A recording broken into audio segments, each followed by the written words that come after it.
Hello, world travelers. Ready for a trivia question? What's the national sport of Burkina Faso? Yep, you guessed it. It's not soccer, it's wrestling.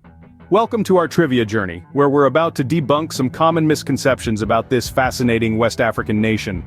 Burkina Faso, a name that translates to Land of the Honest Men, is a country that's full of surprises. It's a place where the unexpected becomes the norm, and where traditions hold a unique twist. But let's get back to our trivia. While soccer is a beloved sport across Africa, in Burkina Faso, wrestling takes the crown. That's right, wrestling. It's an ancient sport here, deeply rooted in the culture and traditions of the Burkinabe people. So, if you thought you knew Burkina Faso, think again. We're about to take a deep dive into the heart of this land, exploring its quirks and uncovering its secrets. Now that we've got your attention, let's dive into some more interesting facts about Burkina Faso.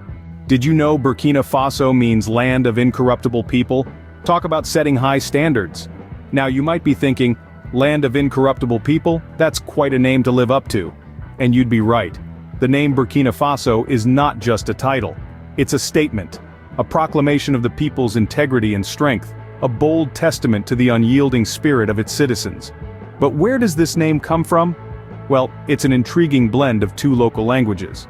Burkina is from Masi, the language of the ethnic group that makes up more than half of the population. It means men of integrity. On the other hand, Faso is from Dioula, another widely spoken language in the region, and it translates to fatherland. So put them together and you've got Burkina Faso, the homeland of honest men. Interestingly, the name Burkina Faso wasn't always what the world knew this West African nation by. Up until August 1984, it was known as Upper Volta. Yes, Upper Volta, named so due to its location at the upper reaches of the Volta River, which is made up of the black, white, and red Volta. But why the name change, you ask? Well, it was part of a revolutionary process.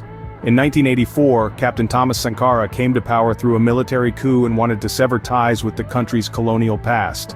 He sought to instill a sense of pride and identity in his people, to unify them under a banner that represented their indomitable spirit. And thus, Upper Volta became Burkina Faso, the land of upright and incorruptible people. So, the next time you hear Burkina Faso, remember the strength, the integrity, and the resilience that the name embodies. It's not just a geographical label, it's a tribute to the unyielding spirit of its people. So next time you feel a little corruptible, just remember our friends in Burkina Faso. Move over Hollywood, there's a new star in town, Burkina Faso.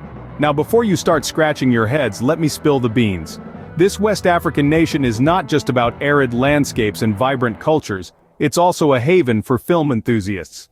Yes, you heard it right, Burkina Faso, the land of upright people, is also the land of upright and downright fantastic films.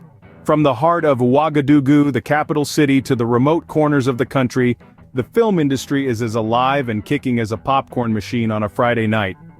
Now, I know what you're thinking. Burkina Faso? Really? Are we talking about the same place? Well, my friend, believe it or not, the cinematic world of Burkina Faso is as colorful and diverse as its traditional tapestries. And the crown jewel of this cinematic paradise?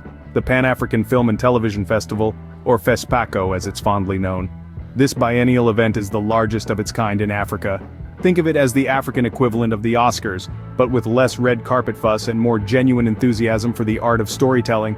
From heart-wrenching dramas to thought-provoking documentaries, Burkina Faso's film industry is a treasure trove of untold stories waiting to be discovered. The nation's filmmakers are known for their distinct storytelling style, often weaving social and political themes into their narratives. And the best part, they do it with such authenticity and passion that even the most discerning cinephile would be hard-pressed to resist. So next time you're in the mood for a movie marathon, why not take a detour from the well-trodden path of Hollywood blockbusters? Venture into the intriguing world of Burkinabe cinema, and you'll be rewarded with a fresh perspective and a whole new appreciation for the art of filmmaking. But don't just take my word for it, experience it for yourself. After all, seeing is believing, right? So if you're tired of Hollywood's sequels and reboots, why not give Burkina Faso's cinematic gems a try? Who needs the ocean when you've got the Merox hippopotames, or the Hippo Lake? It's a fascinating question, isn't it? Burkina Faso, despite being a landlocked country, has an endearing affection for water bodies. It's like someone who loves ice cream but lives in the Sahara Desert. A bit of a challenge, but where there's a will, there's a way. Burkina Faso's landscape is a beautiful blend of savannas, forests, and deserts. But the real showstopper is the water.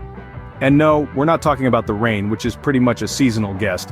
We're talking about the rivers, lakes, and ponds that dot the country. Now you might be thinking, how does a landlocked country even have so many water bodies? Well, let's just say Burkina Faso has a knack for making the best out of a challenging situation. This West African nation has turned its geographical handicap into a triumph, with a network of rivers and streams that offer a lifeline for both humans and wildlife. Take the Merox hippopotamus or Hippo Lake for instance. This place is like a Hippos Paradise, right in the heart of Burkina Faso. And when we say paradise, we mean it. Just imagine a group of hippos lounging about in the water, soaking up the sun and living their best life. It's like a hippo version of a summer vacation. But that's not all. Burkina Faso has even dedicated a national park to these water-loving creatures. Yes, you heard it right. A whole national park just for hippos. It's like Burkina Faso's way of saying, hey, we may not have oceans, but we've got hippos, and they're pretty cool too. So, if you ever find yourself in Burkina Faso, don't be surprised to see a hippo or two lounging around. And remember, this country may not have a coastline, but it has a deep and enduring love for water. Remember, in Burkina Faso, you don't find the water finds you. You might not find a pot of gold at the end of a rainbow, but you might find one in Burkina Faso. Now, don't go packing your pickaxes and pans just yet. Gold mining in Burkina Faso isn't exactly like the Wild West tales of yore. But in its own way, it's a gold rush that's as exciting and vibrant as the old prospectors could have ever imagined. Burkina Faso, this under-the-radar West African nation, is the continent's 5th largest gold producer. That's right, 5th largest. Not too shabby, huh? The country has been tapping into its gold reserves for centuries, but the modern gold rush really kicked off in the early 2000s. Imagine this, folks. One day you're living in a country known for cotton and peanuts, and the next thing you know, you're sitting on a veritable gold mine, literally. And while we're not suggesting you head over there with a shovel and a dream, it's an intriguing thought, isn't it? Now this gold rush isn't without its challenges. Mining, whether it's for gold, silver, or those chocolate coins wrapped in gold foil, can take a toll on the environment and the people who do the hard work. But Burkina Faso is grappling with these issues head-on, seeking ways to make the industry more sustainable and equitable. The country is taking strides to ensure that the wealth generated from these golden nuggets doesn't just line the pockets of a few, but benefits the many. The aim is to turn gold into a golden opportunity for all Burkinabés. And there you have it, a modern-day gold rush right in the heart of West Africa. It's a story of transformation, of challenges met and opportunities seized, all sparked by the gleam of that most precious of metals. It just goes to show, you never know where you might strike gold. It could be in the heart of the Wild West at the end of a rainbow, or even in Burkina Faso. So if you're ever in need of a gold mine, you know where to go. Well folks, that's all we have for today's trip to Burkina Faso. We've journeyed through the intriguing name change from Upper Volta to Burkina Faso, meaning the land of upright men. We've explored its unexpected prominence in the world of cinema, being home to Africa's largest film festival, FESPACO. We've immersed ourselves in the paradox of a landlocked country that holds a profound love for water, showcased through their vibrant water festival. We've also dug into the gold rush, unearthing Burkina Faso's status as Africa's 5th largest gold producer. Each of these facts paints a vivid picture of a uniquely captivating country. From its rich cultural tapestry to its intriguing trivia, Burkina Faso is a place that sparks our curiosity and invites us to learn more. Remember, next time someone brings up Burkina Faso, you can impress them with your newfound knowledge. Until next time, safe travels.